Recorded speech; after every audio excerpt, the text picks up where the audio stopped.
The casket is already suspended above the grave when Claire Mercer says one word. Wait. The two cemetery workers holding the lowering straps freeze. The small crowd of mourners goes quiet. Claire steps forward in her black dress, heels sinking slightly into the grass, and puts her hand flat against the side of the casket. She runs her fingers along the wood grain. Then she looks at the handles. That's not the one we bought. Her brother David moves beside her, following her eyes to the hardware. What? The handles were bronze, Claire says. These aren't. A man in a dark suit steps forward calmly, hands visible, voice even. His name is Malcolm Reed. He's 51 years old, and for 27 years he has been a licensed funeral director, the owner of Reed & Sons Funeral Home. He has buried more people than he can count, and in all that time, he has never once had a family stop a burial mid-service. Malcolm doesn't do dramatic. He never has. In this line of work, calm isn't a personality trait, it's a professional requirement. He learned that from his father, who ran this same funeral home before him. 3 generations of Reeds have stood at gravesides in this town, and not one of them ever raised their voice while doing it. Let's take a look, Malcolm says. David isn't nearly as calm. You charged us for the upgraded one. I understand, Malcolm says. Let me check the paperwork. He pulls the folder from his jacket. The contract lists a premium walnut finish casket, brushed bronze hardware, dark interior lining. He looks up at the casket in front of him. The finish is wrong. The hardware is wrong. He steps closer, looking for the small metal plate every casket carries. The serial number, stamped into the base near the foot end. The one detail that can't be argued about or misremembered. Before he can find it, a cemetery employee is already on the phone with police. A family accusing a funeral home of switching a body's casket minutes before burial is not something staff can quietly wait out. 2 officers arrive within minutes. The cruiser rolling slowly up the cemetery's access road so as not to look like an emergency it technically wasn't yet. David meets them halfway across the grass, already talking before either officer has a chance to get out fully. The funeral home switched my father's casket, he says. The lead officer, Brian Holt, takes that in without immediately reacting. He's been on the force 12 years, and calls like this, family disputes, financial disagreements dressed up as something more urgent, aren't unusual. What's unusual is the setting. A burial, paused mid-service, in front of 30 grieving mourners standing at a respectful distance, unsure whether to leave or stay.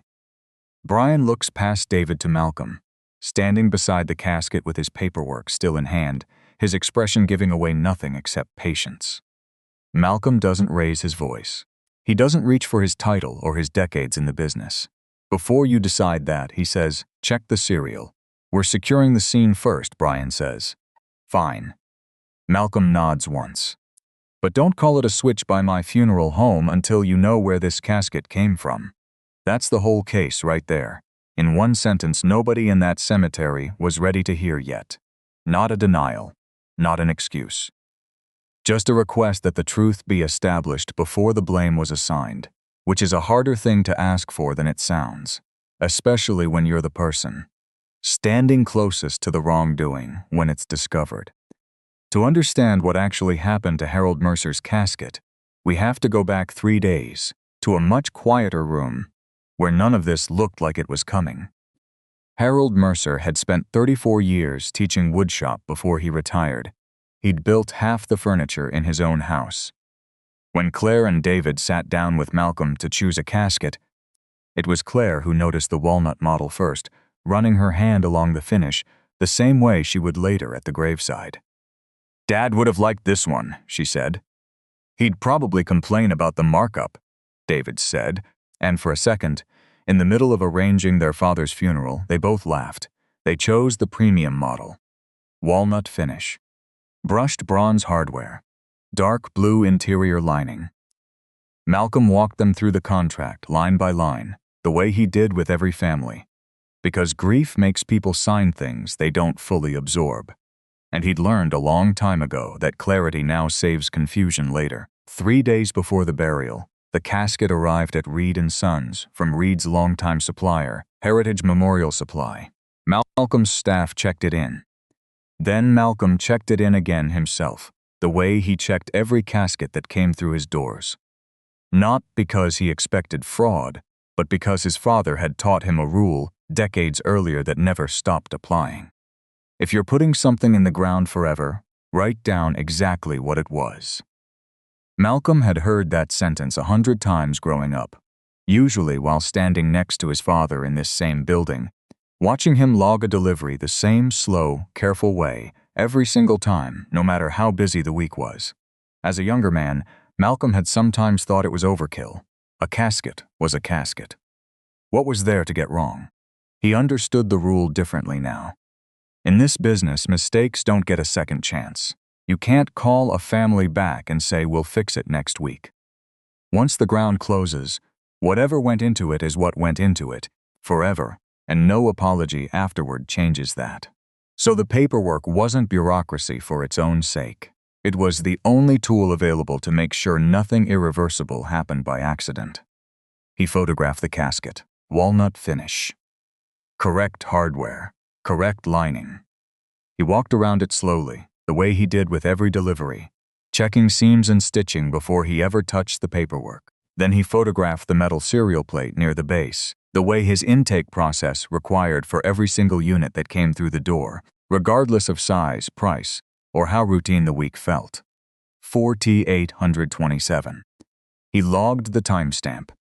He filed it in the folder alongside the Mercer family's signed contract, the same folder that would sit untouched in a filing cabinet for the next 3 days, waiting for a burial nobody expected to go wrong. That photograph would end up mattering more than anyone in that room could have guessed. On the morning of the burial, Reed & Sons had 3 services overlapping, not unusual for a small funeral home during a busy week, especially with 2 other families also needing cars, staff, and attention at almost the same hour. Rather than stretch his own transport thin and risk being late to any one of them, Malcolm used something Heritage had offered funeral homes for years: a contracted final-mile delivery service where Heritage's own driver would transport a prepared casket directly from the funeral home to the cemetery, arriving ahead of the family and staff to have everything positioned and ready. It wasn't an emergency workaround. It wasn't unusual. Reed & Sons used it regularly whenever schedules overlapped, when a hearse was already committed elsewhere, or when a cemetery's delivery window didn't quite line up with the rest of the day's logistics. Other funeral homes in the region used the same service. Nobody thought twice about it, because there had never been a reason to. That morning, a Heritage driver arrived at the loading bay a little after 7. Reed's security camera, mounted above the dock door mostly as a liability precaution, caught the whole exchange, the casket being wheeled out on a gurney, lifted carefully into the back of the van. The paperwork checked against the visible serial plate one more time, before the driver signed for custody on a clipboard and pulled the doors shut. 4827 left Reed & Sons in Heritage's vehicle at 7:14 in the morning, on camera, with a signature attached to it. The service proceeded normally after that. Malcolm drove to the cemetery separately, the way he always did, arriving ahead of the family to make sure everything was in place. He had no reason to think anything was wrong. Nothing about that morning had felt different from 100 mornings before it. At the graveside, sunlight caught the casket at an angle that made the finish look slightly off, not obviously wrong, just enough to catch Claire's eye the way certain details always did. Ever since her father had spent her childhood training her to notice them. "Don't look at the color first," Harold used to tell her, standing over a workbench with a piece of raw walnut in his hands. "Look at the grain." She looked at the grain. It was wrong. Then she looked at the hardware, and it was wrong too. That's what stopped a lowering strap mid-motion and brought 2 police officers into a cemetery on a Tuesday morning. Once Brian and his partner, Officer Tessa Morgan, arrived, the questions came fast. "Did your funeral home provide this casket?" Brian asked. "We purchased and prepared the contracted casket," Malcolm said. "Is this the casket you delivered?" Malcolm paused before answering, because the honest answer required an explanation Brian hadn't asked for yet. It's supposed to be, Malcolm said. It sounded evasive. It wasn't.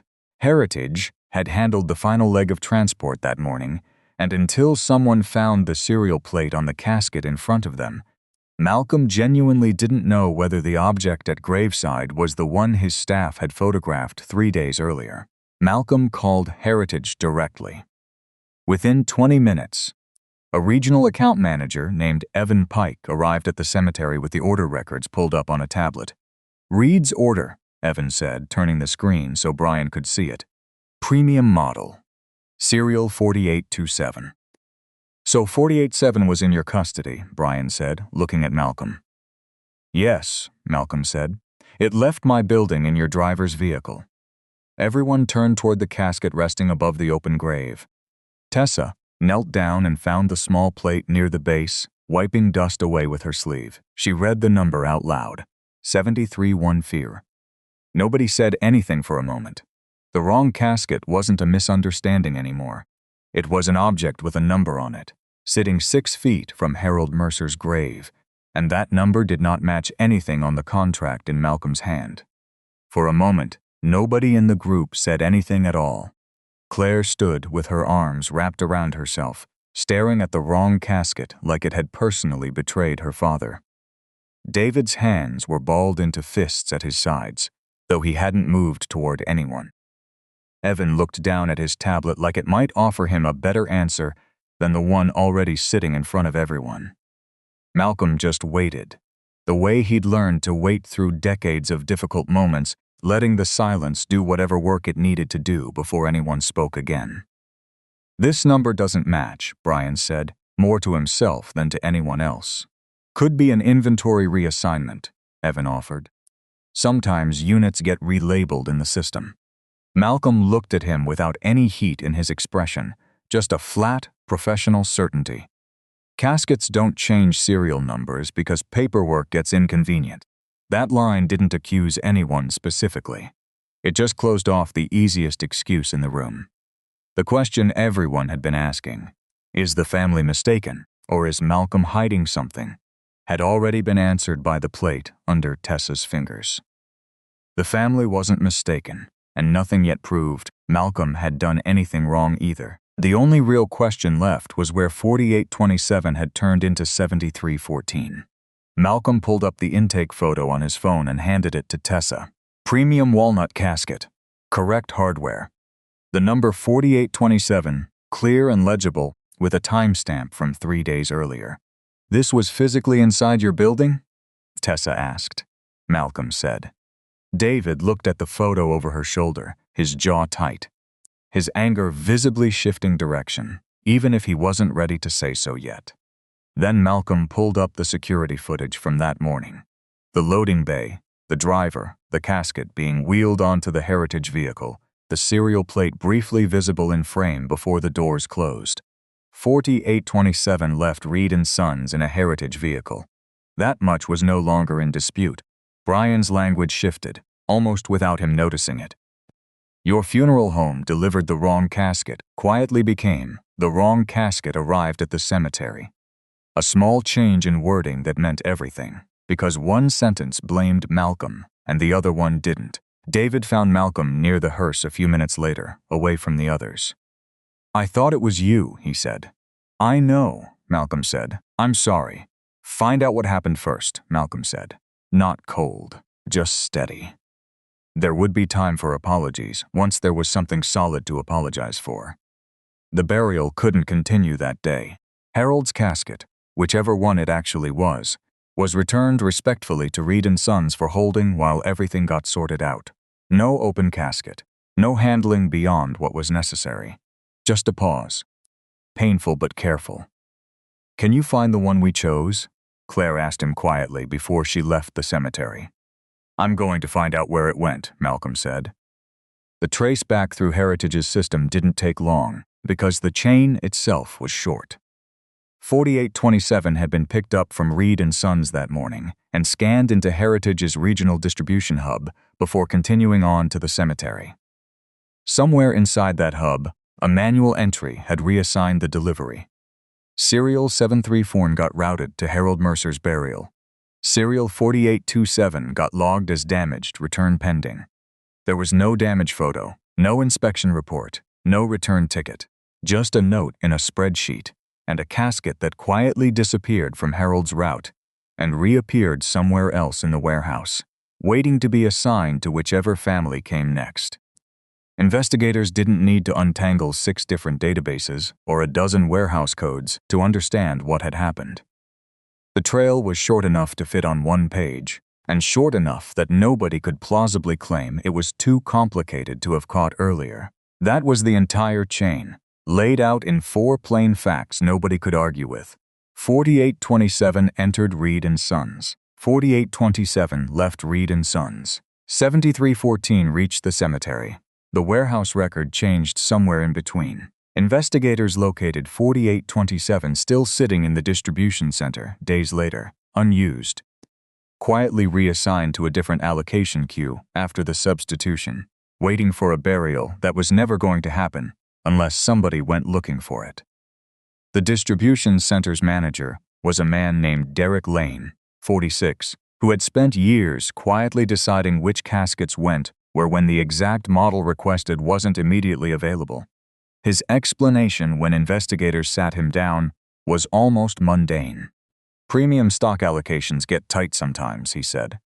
I wasn't going to hold up a burial over a finish difference. I used what was close. It sounded at first like a bad shortcut instead of a scheme. Families were grieving.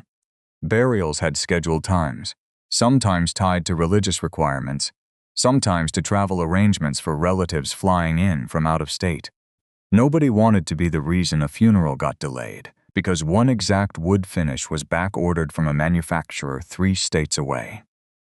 Derek had started doing it years earlier in what he genuinely believed was a reasonable judgment call. Swap the unit, keep the schedule, deal with the paperwork later if anyone ever asked. Almost nobody ever asked. That was the part that should have worried him and never did.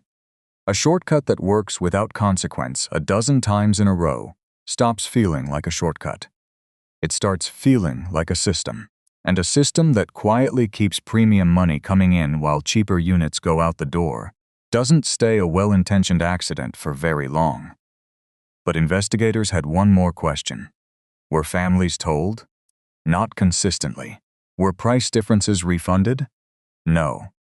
That's the moment a bad operational habit turned into something else. A cheaper casket going out the door wasn't automatically fraud.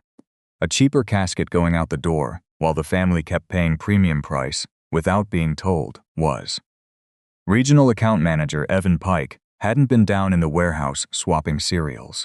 His misconduct lived somewhere quieter in a string of emails investigators pulled during the audit. The first one read almost like ordinary customer service guidance.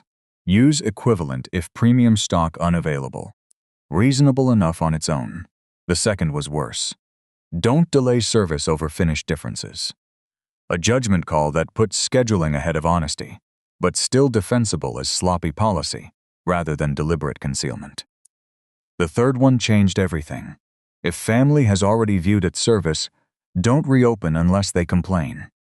That sentence proved Evan knew exactly what was happening. He knew families weren't always being told what they'd actually received. He knew the only thing standing between a quiet substitution and an angry family was whether that family happened to notice. And his instruction was built around the hope that most of them wouldn't. The audit that followed didn't uncover some sprawling, nationwide operation. It flagged a little over a dozen suspicious cases across roughly 2.5 years. Some of them legitimate substitutions with documented family consent, a few caught and corrected before burial, and a smaller group that looked clearly undisclosed. Not every funeral home that used heritage even knew this was happening. Some had complained in the past and received replacements without ever realizing it was part of a pattern. Heritage had treated every complaint as an isolated service hiccup, resolved it quietly, and moved on, which is exactly why nobody had connected the dots until Harold Mercer's daughter noticed the wrong grain in the wood at graveside.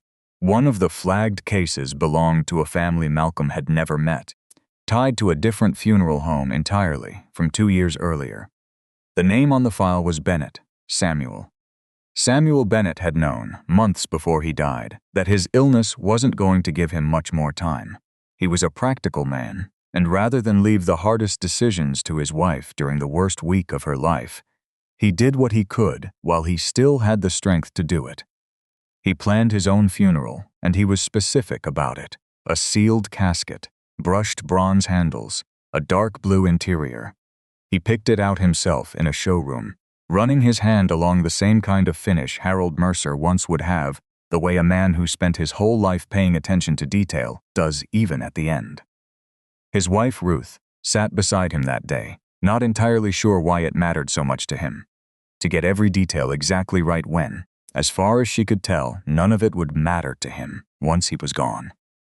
"It means you won't have to decide when you're tired," Samuel told her. She understood what he meant later. Grief has a way of hollowing out a person's ability to make even small decisions. Samuel had given her one less thing to carry. After he died, Ruth followed the plan exactly as he'd left it. She signed where she was told to sign, paid what she was told to pay, and trusted that the rest would happen the way it was supposed to. She didn't inspect the casket the way you'd inspect a piece of furniture delivered to your door. She was grieving. She assumed, the way any reasonable person would, that what she'd selected was what she was burying. 2 years passed. She never thought about it again, until Harold Mercer's case made the local news, and something about the words "casket substitution" made her go dig through her old service photographs. The handles in the photo didn't match the brochure Samuel had picked out. The interior looked different too, though it was hard to be sure from a photo alone. The serial number, of course, wasn't visible in any picture. Nobody photographs a serial plate at a funeral. She sat with the brochure and the old service photo side by side on her kitchen table for a long time before she did anything about it, telling herself she was probably wrong, that grief plays tricks on memory, that 2 years was a long time, and maybe she just didn't remember the handles as clearly as she thought she did. But the feeling wouldn't leave her alone. So Ruth requested records, funeral home paperwork, cemetery burial files, supplier logs. Some offices took weeks to respond, and one had to search archived files before locating the record. But eventually the numbers came back, and they confirmed what the photographs had only suggested. The casket buried with Samuel Bennett carried a serial number that belonged to a cheaper model. Not the one he'd chosen. Not the one Ruth had paid for. Ruth brought everything she had to Malcolm. The brochure, the photograph, the burial record, sitting across from him at Reed & Sons months after Harold's burial had finally been laid to rest properly. "I didn't know I was supposed to check," she said. "You weren't supposed to have to," Malcolm said. She was quiet for a moment. "Then how was I supposed to know?" Malcolm didn't have an answer for her. Nobody did. That was the whole problem, sitting right there in the room between them. A system built so that the only way a family ever found out was by accident, months or years later. If they happened to notice a photograph didn't quite match a memory. The full pattern, once investigators laid it out, was simpler than anyone expected, and somehow more troubling for exactly that reason. Derek had normalized undocumented substitutions at the warehouse level, reassigning serials and coding returns, without proper paperwork whenever the exact model wasn't available. Evan knew disclosure to families was inconsistent and had quietly encouraged staff not to reopen the issue unless a family complained loudly enough to force it. Premium billing rarely got corrected downward once a cheaper unit had already gone out the door. Whatever internal credits Heritage issued for the substitutions didn't reliably make their way back to the families who'd actually paid full price for something they never received. And because every complaint had been handled in isolation, a quiet replacement here, a quiet refund there, a frustrated phone call smoothed over by a customer service line trained to de-escalate rather than investigate. Nobody at Heritage had ever stepped back and noticed they were looking at the same problem over and over again. It took a woodshop teacher's daughter noticing the wrong grain in the sunlight to finally connect what should have been obvious years earlier. Malcolm sat with all of it for a long moment before he said what had been sitting under everything since the morning at Harold's graveside. "My paperwork saved me." He looked down at Ruth's file, the brochure, the photograph, the record that had taken her weeks to piece together on her own. It didn't save her. Derek Lane was removed from warehouse management once the investigation substantiated unauthorized substitutions, serial reassignment, and unsupported damage coding. Whether a fraud referral would follow depended on how far the billing evidence could be traced. That determination was still ongoing. Evan Pike was suspended, and later terminated once the investigation confirmed what his emails had already made clear. The investigation concluded he knew substitutions were not always disclosed and had allowed unresolved cases to remain closed unless families complained. Heritage Memorial Supply itself faced an independent audit, a wave of civil claims from affected families, the loss of several funeral home contracts, and a restitution review that stretched well beyond Harold Mercer and Samuel Bennett.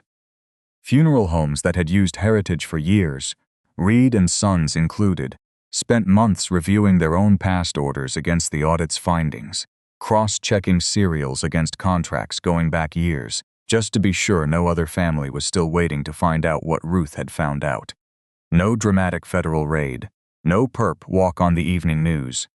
Just the slow, unglamorous process of a company being forced, case by case, family by family, to account for years of quiet shortcuts that had always seemed small enough to ignore until someone finally added them up. Officer Brian Holt wasn't disciplined harshly. His decision to stop the burial and preserve the casket as evidence had been the right call from the start. The review only noted that he'd described the funeral home's responsibility as settled fact before the chain of custody had actually been established. A distinction that mattered enough to warrant a conversation, not a punishment. Out of the whole case, Heritage and the funeral homes that worked with them settled on 4 changes. Every casket now gets its serial recorded and photographed the moment it arrives at a funeral home, not as a formality, but as the first link in a chain someone can actually follow later. That serial gets checked one more time immediately before burial, matched directly against the family's signed contract, no exceptions. Any substitution, for any reason, now requires written disclosure to the family before it happens. No more quiet, equivalent replacements decided on someone else's judgment call. And if a cheaper unit is ever used, the price difference is refunded automatically. No family stays billed for something they didn't receive. 4 changes. Nothing more complicated than that. No sweeping industry overhaul, no new government agency, no press conference full of promises nobody could actually keep. Just 4 specific rules aimed at the exact points where 4827 had quietly become 7314, and where a family's trust had been treated as something that didn't need to be earned twice. Several days later, Harold Mercer was finally buried. The correct casket this time, serial 4827, walnut finish, bronze hardware, exactly as his family had chosen it. Claire stood at the graveside and watched Malcolm kneel briefly beside the casket, checking the small metal plate one last time before the service began. "Is it right?" she asked. "It's right," Malcolm said. No speech, no explanation needed. The burial went forward exactly the way it should have gone the first time. Ruth Bennett was offered every option available to her, including a formal review that could involve reopening her husband's grave to confirm what the records already suggested. She declined. "I don't need to disturb him to prove what they did," she said. What she wanted instead was simpler.